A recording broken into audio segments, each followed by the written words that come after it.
सर, ये अटैक किसने किया? आपको क्या लगता है इस घटना के पीछे किसका हाथ है?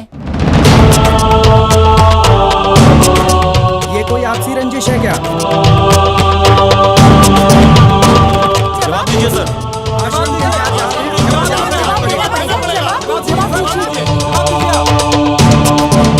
लोग अपन माई बाप का आश्रम ई खातिर छोड़ेला क्यों लोग सुरक्षित रहे, लेकिन कहाँ बा सुरक्षित लोग?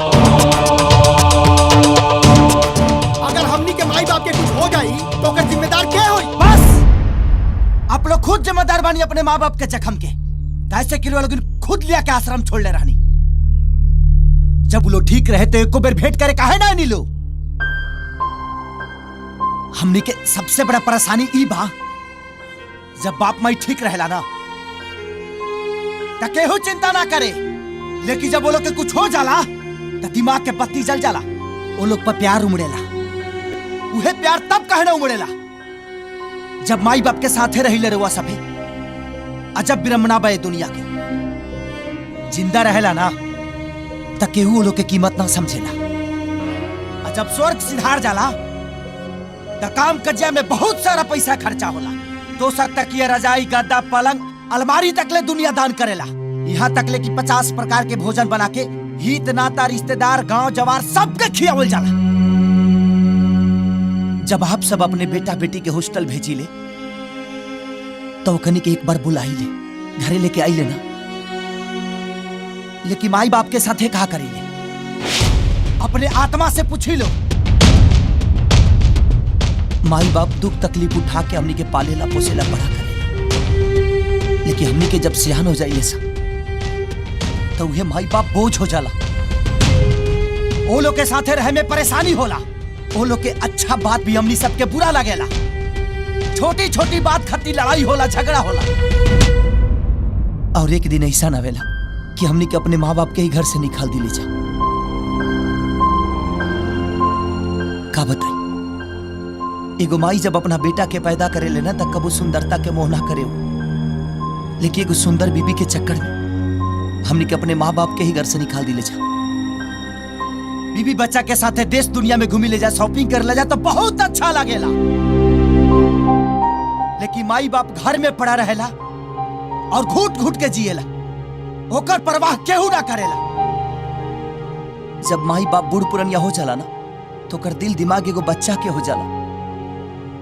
और एगो बच्चा के कितना अरमान होला लोग अपना बचपन से सीखी, अपना बच्चा से सीखी। फालतू सवाल कैला से कुछ ना हुई। पहले अपना जमीर के जगाई लो। बेटा पतो का होला, एगो बेटा के फर्ज का होला, पहले एक के समझे के कोशिश करी लो। किसी ने ठीक ही कहा है, मां की दुआ कभी डाली नहीं जाती, मां की बद्दुआ कभी खाली नहीं जाती। एक मां मेहनत मजदूरी बर्तन मांज के 4 बच्चों का पेट पाल लेती है, लेकिन आज के डेट में 4 बच्चों से एक मां पाली नहीं जाती। आप इतना ज्ञान बांट रहे हैं, क्या आप अपनी माँ बाप की सेवा करते हैं? हमारा किस्मत में वो सौभाग्य नहीं। हम अनाथ बानी।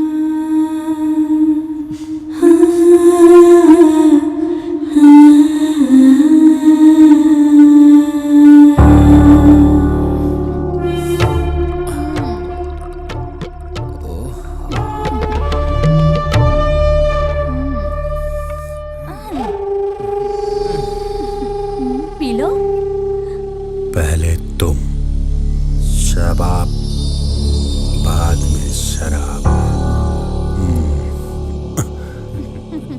ये शराब से ज्यादा नशा तोहरा में पा। भैया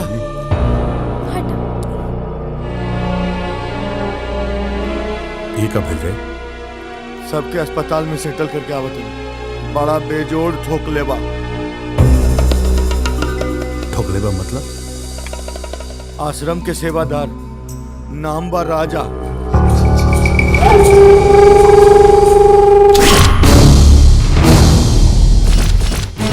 राजा ई लौंडियाबाजी के सीन देख के समझ में आ गई कि देवता समन बाप के राक्षस बेटा ते ही हैं। भैया से इज्जत से बात करा।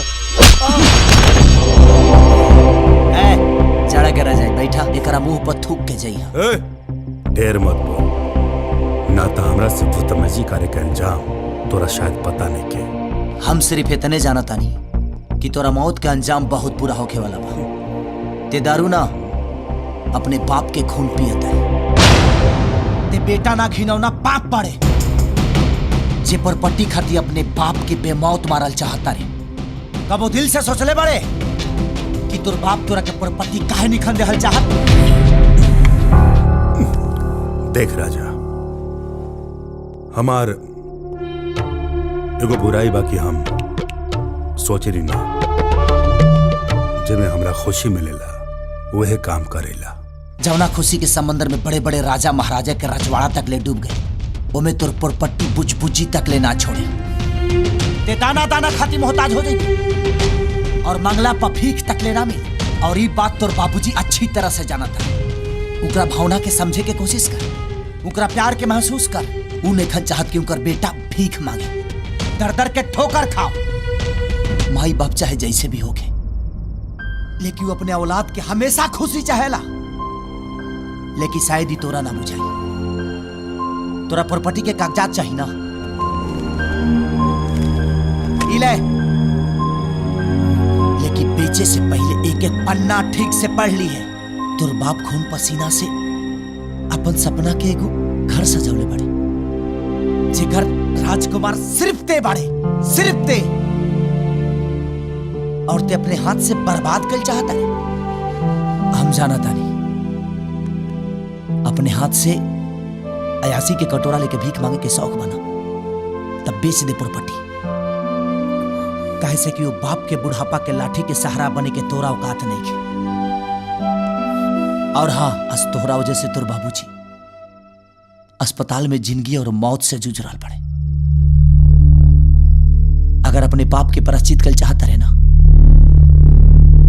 तब बेटा होके के फर्ज अदा कर दे। एक बार अपने बाप से जाके जरूर मिल ली।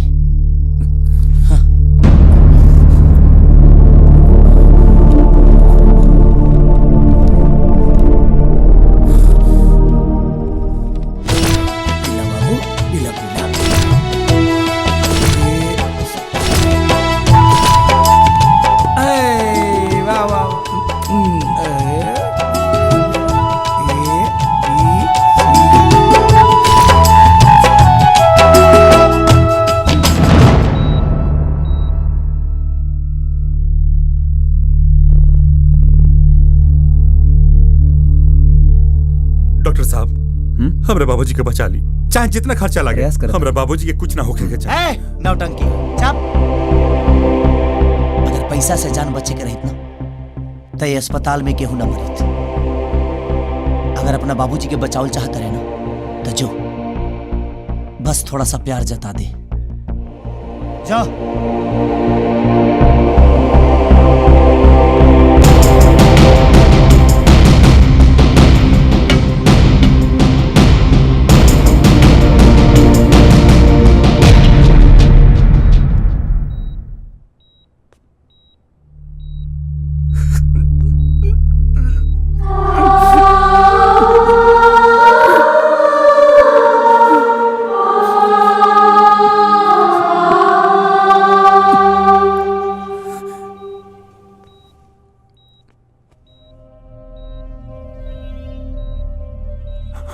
बाबूजी, बाबूजी,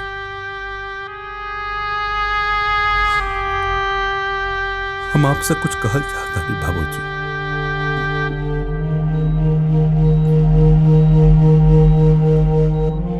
जिंदगी भर वो हमरा के अच्छा इंसान बनावे की कोशिश करी, लेकिन तार कबो ना सुननी, बहुत पछतात तनी बाबूजी। अरे हम स्कूटर चलावल याद रखनी बाबूजी, लेकिन साइकिल चलावल भुला गई।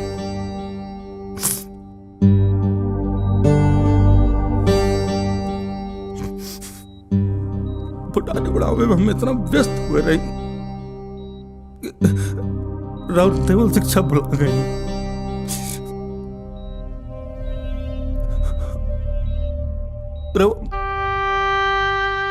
बाबूजी, और वो हमरा कबो ही ना कहने की तू अमीर बन बेटा, बहुत अमीर बन ना, डॉक्टर बन ना, इंजीनियर बन ना, तू खाली अच्छा इंसान बने खातिर कहले रहा ना। लानत बाबा बोजी। अच्छा इंसान तो छोड़ी, अच्छा बेटा भी ना बन पाएनी।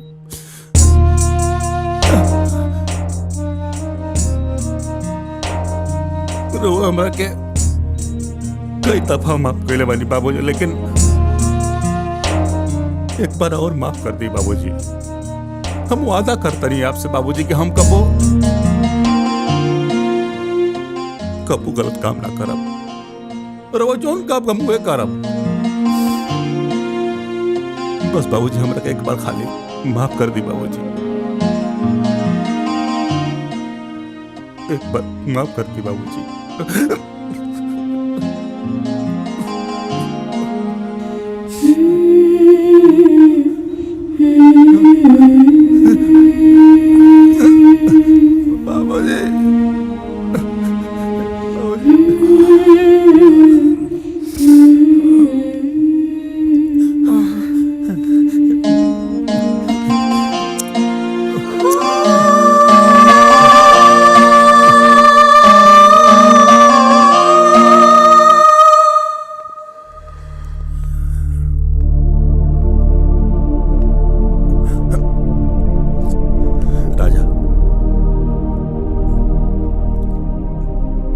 धन्यवाद भाई, हमरा के ये एहसास दिलावे खातिर कि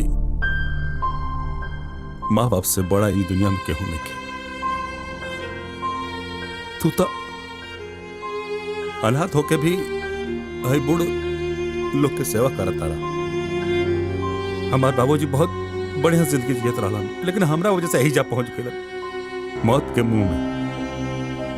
के कहला कि समाज सुधारे खातिर साधु संत पैगंबर की जरूरत बा ना भाई, बस तारा जैसन एगो लड़का के जरूरत बा भाई। फक्र बस तारा जैसन पे, तू महान बाड़ा।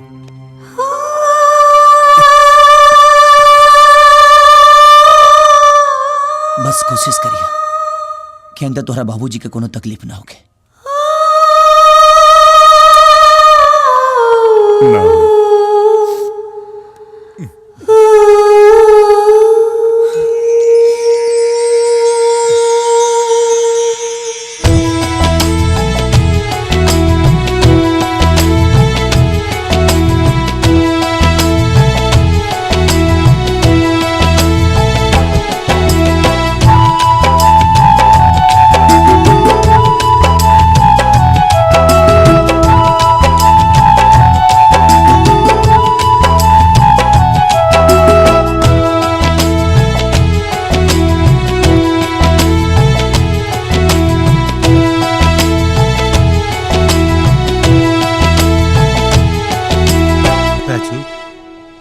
कब अपना परिवार में चली गई।